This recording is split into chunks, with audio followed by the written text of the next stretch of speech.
Many players across the league starting to form crazy signature moves. Highlight reels have been made, and these are the type of moves that separate the men from the boys.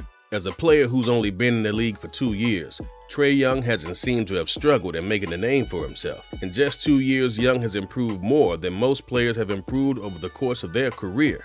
In his arsenal of long-range jumpers, fancy layups, and superior ball handling, Trae has established a signature move known as the nutmeg.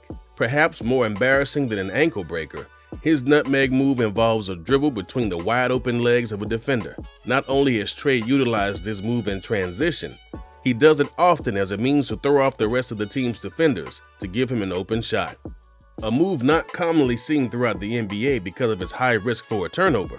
Trae has seemingly mastered the move to a science as he's brought it out multiple times throughout his 2 seasons in the league. It should come to no surprise to those who have followed Trae throughout his formative years in college, as the move isn't anything new to him. In fact, the first time we witnessed the move from Trae dates back all the way to his days playing high school ball at Norman North High. To be fair, the move isn't one invented nor pioneered by Trae. In fact, the nutmeg move has been used by players of many sports like hockey and even soccer. With that being said, what makes Trae's use of the move something spectacular is his ability to know how to use it consistently, separating him from the NBA players who've used it as a one-off move while up 15 in a game. And unlike many players who use the move as a means to embarrass their opponent, Trae just uses the move because it's an effective move when mastered. This hasn't stopped players from taking offense by it when it has been used. While in a matchup against Trevor Ariza and the Denver Nuggets, Ariza was handed a flagrant foul and had told Trae, "Don't do that again, not to me at least." Putting it plainly, Ariza's comments and foul did little to deter Trae from using it. And Trae told reporters after the game, "Nah, I ain't about to stop nutmegging. That's gonna be in my game till I'm done." Widely regarded as one of the league's current greatest ball handlers, it shouldn't surprise most to hear that many of Kyrie Irving's signature moves involves him breaking ankles. In its most basic form, you can chalk up Irving's isolation success to the use of 4 moves he uses daily on opponents. The first is his jab step, which involves the hesitation of his arms and legs to create space before attempting a shot, and its effectiveness is clear when you consider over a fifth of his offense comes without dribbling the ball. Second in his bag of tricks is the mentioned sidestep.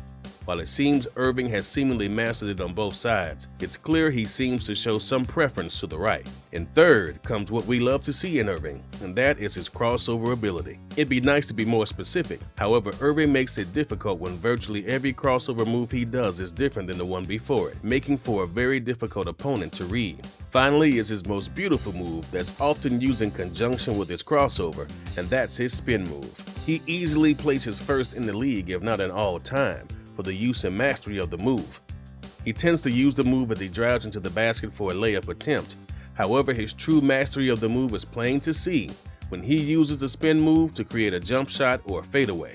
While most players are using those moves sparingly as they attempt to get a shot off before the buzzer, Irving uses the move as simply just another trick. Irving spoke of how he mastered these moves, saying, "Everybody always asks, 'What did you do as a kid to get your handles like this?' And I tell them, I just practice simple moves first, like crossovers between the legs, behind the back, and then I will work on combinations and isolation in situations by myself. Then I will have a counter to every move, always being prepared for that, not only the second move, but the third, the fourth, the fifth move, just in case."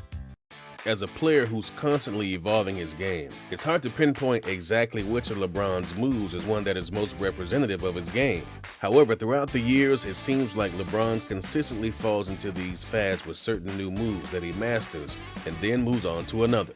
With that being said, the one move that has remained prevalent in his arsenal of moves has been the chase down block. One Google search of the move will bring up an array of compilation clips of LeBron executing the same morale-killing block. It seems the most consistent part of the block, as if he seems to linger back a ways, as if to remain unnoticed before sprinting and leaping out of nowhere to go for the block. Aside from giving advocates another reason to argue why LeBron's the GOAT, the move is not only demoralizing, but it stops easy transitional shots and deters others from even starting. Of course, it's impossible to list some of the King's greatest moves without including his iconic tomahawk dunk.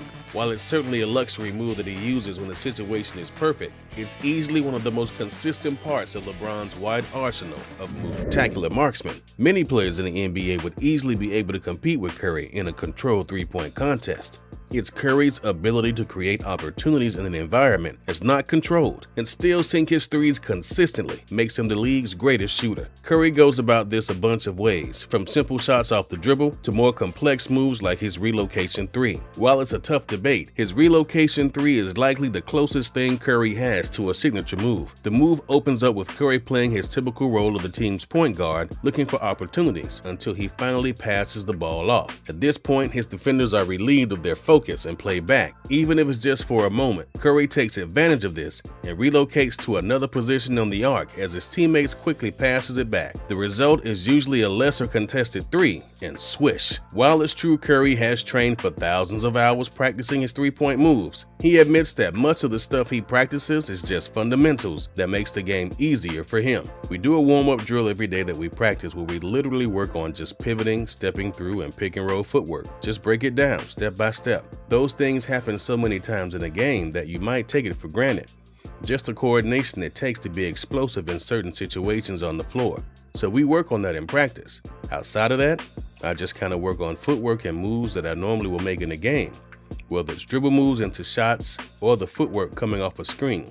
Things like that. You drill that while you're getting shots up so that you'll obviously be efficient and make your workouts tough. But staying on top of that simple fundamental makes you a little bit faster, a little bit more creative, a little bit more efficient on the floor.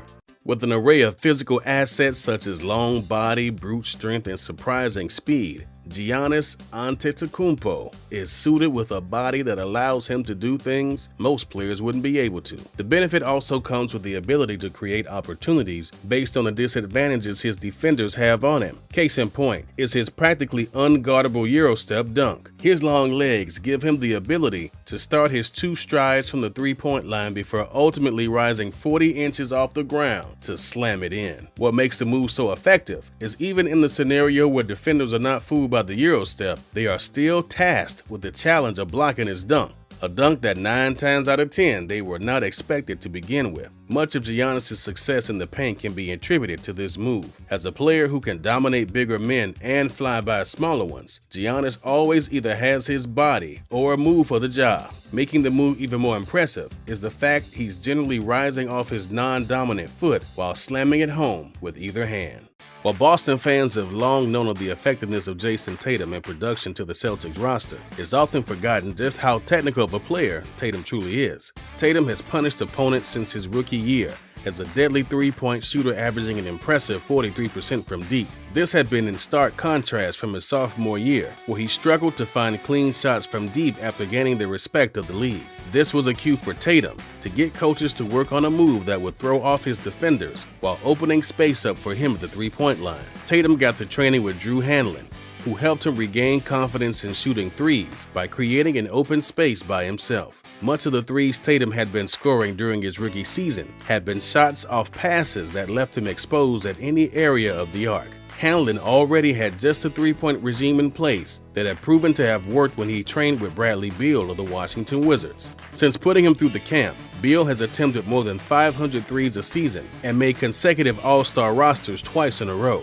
Hanlen decided to run the program again with Tatum, but to tweak it a tad to mirror Tatum's game a bit more. After some months of training, the sidestep three Tatum has since used this season was born. The move contains much of the same fundamentals as Luka Doncic's or James Harden's step-back three, but has one small caveat. It's not so much as a step-back as it is a sidestep. A small difference, sure, but it's made all the difference in the world for Tatum's game from the arc this season. With some general improvement in his threes, the real improvement has come from his percentage of made shots after using his signature move. As of this season, Tatum is clocking 45% of made threes every time he's used his sidestep three. Tatum talked about training for the three at camp, saying, "Now I gotta do better. I don't get the open ones too much, just trying to be effective at both. Especially during the season, you don't want to do things that you know are your strengths. In the summertime, you can work on the things that aren't as natural."